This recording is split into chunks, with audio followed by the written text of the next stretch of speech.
좋으신 우리 주님의 은혜가 오늘 이 시간 우리 모두 함께 하시기를 바랍니다.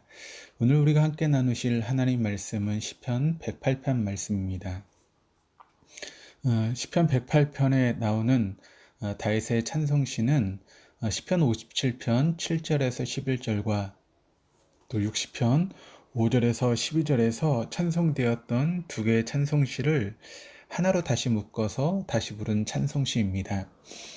시편 57편 7절에서 다윗이 고백한 유명한 다윗의 찬송이 여기에 다시 이렇게 시작을 하는데 1절 말씀에 하나님이여 내 마음을 정하였사오니 내가 노래하며 나의 마음을 다하여 찬송하리로다.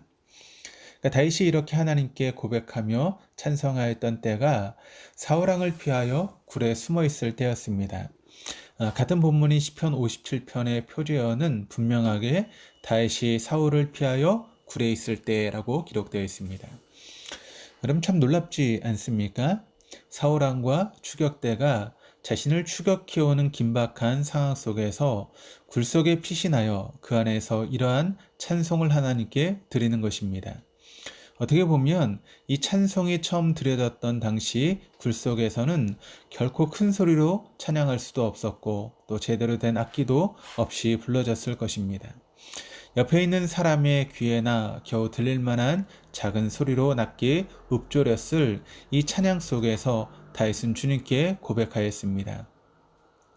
1절을 세번역으로 읽어드리면 이렇게 됩니다. 하나님, 나는 내 마음을 정했습니다. 진실로 나는 내 마음을 확실히 정했습니다. 이제부터 주님을 찬양하는 삶을 살겠습니다. 주님의 이름을 높이는 예배의 삶을 살겠습니다. 사울왕과 그의 군대가 추격해오는 절박한 상황 속에서 굴 속에 숨어있던 다윗이 어떻게 이렇게 결단하며 찬양할 수 있었겠습니까? 위기의 상황은 인간을 당황케 하며 불안케 하고 떨리게 합니다. 사람을 긴장케 하고 또 두렵게 만듭니다. 극심한 스트레스로 일상적인 삶을 영위하기도 쉽지 않게 만듭니다.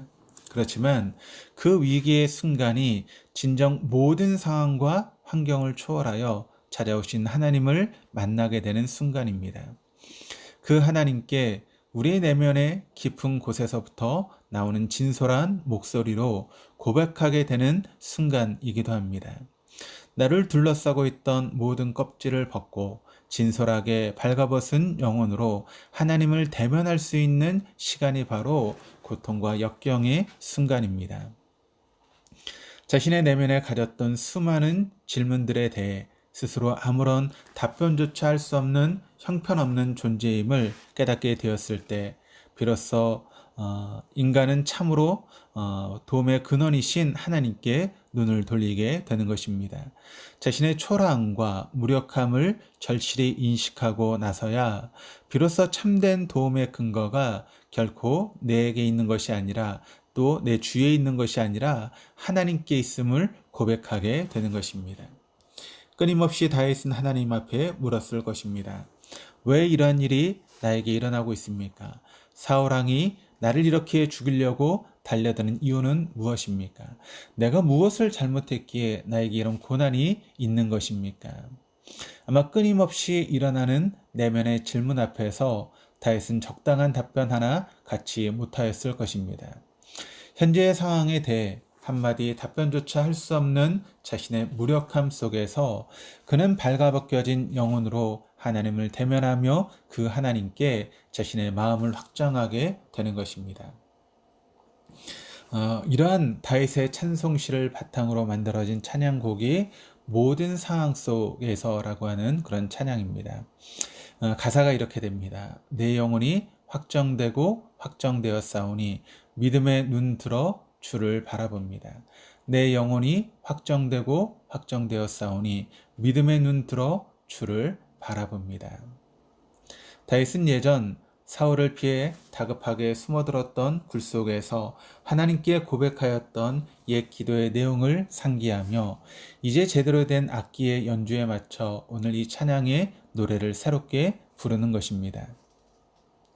다윗이 연이어 찬양하는 시편 108편 7절에서 13절의 찬송은 에돔과의 전투가 벌어지던 과정 속에서 드렸던 기도입니다. 이 배경이 되는 것이 시편 60편 5절에서 12절인데 에돔과의 큰 전쟁에서 에돔 군사 12,000명을 죽였던 승리의 당시를 생각하며 다윗이 지었던 찬송시입니다. 전투가 벌어지던 그 위기의 순간에 다윗은 이스라엘에게 말씀하셨던 하나님의 말씀을 기억하였습니다. 그것은 이스라엘의 원수를 주께서 징벌하시고 또 주의 백성에게 승리를 안겨주시리라는 말씀이었습니다. 하나님의 도우심이 아니면 결코 승리할 수 없음을 알았던 다윗은 오늘의 승리가 이스라엘에게 말씀하신 하나님의 말씀의 성취임을 증언하지 않을 수 없었습니다.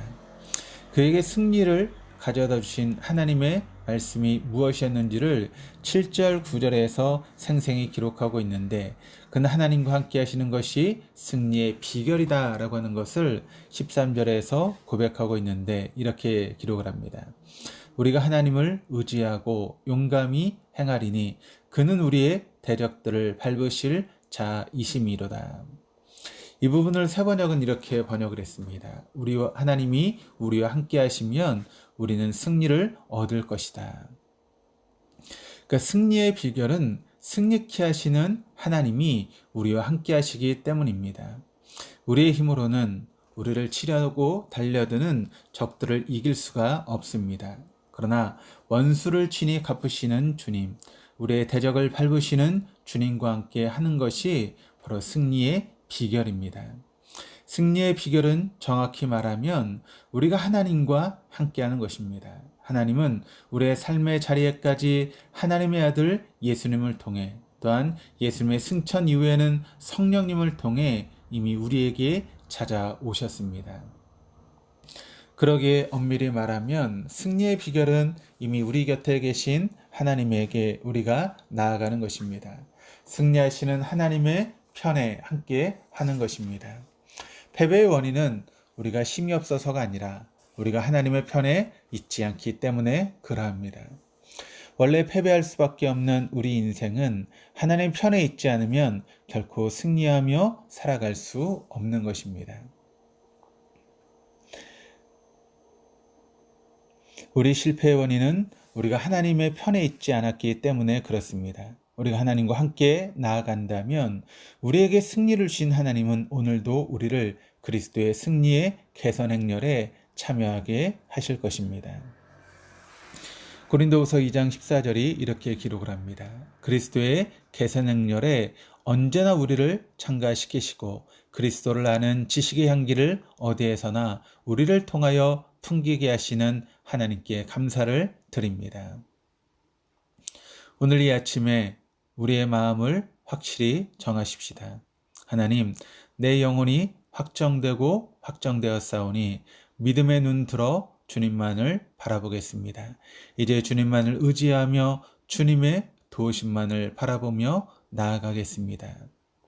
이렇게 고백하는 오늘 하루 될 수 있기를 주님의 이름으로 축원합니다. 그리하여 오늘 하루 하나님의 승리에 참여하는 복된 한 날 될 수 있기를 주님의 이름으로 축원합니다. 기도하시겠습니다.